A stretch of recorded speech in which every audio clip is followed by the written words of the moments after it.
पुनर्वासको सीमामा रातो कारोबार, कालो मौनता, प्रशासन तस्करीको साझेदारकी दर्शक।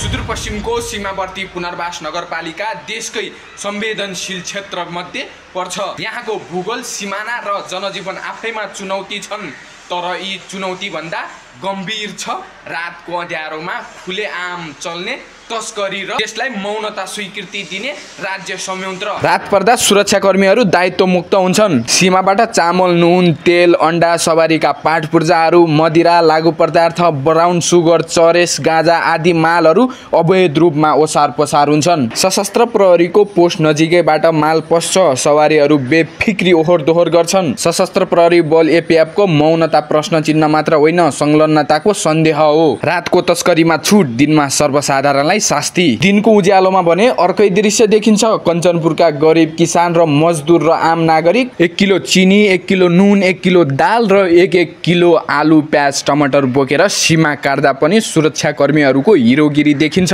तिनलाई रोग, तलासी र बल प्रदर्शन हुन्छ। के जनताको चुलो बाल्न चाहनु अपराध हो? के साँचो अपराधीहरू रातमा देखिँदैनन् कि उनीहरूलाई देख्दैनन्? प्रश्न उठ्छ कि रातमा सशस्त्र प्रहरीको सक्रियता हराउँछ? के प्रशासनका आँखामा अँध्यारो छ या हातमा कालो? के सुरक्षा संयन्त्र राजनैतिक संरक्षणमा चलेको सिन्डिकेटको हिस्सा बनेको हो? स्थानीयले बारम्बार प्रशासनमा गुनासो गर्दा पनि सुनवाई छैन? कि तस्करको ढोका खोल्ने सिस्टमलाई चलायमान बनाउनेहरू आफूलाई राज्यको नाममा ढाकछोप गर्छन्? तर सत्य यो हो, पुनर्वासको सीमा रातमा तस्करीको राजमार्ग बनेको छ। यसमा प्रशासन, सशस्त्र प्रहरी र केही सीमापारीका गिरोहको गठजोड भएको स्पष्ट सङ्केत देखिन्छ।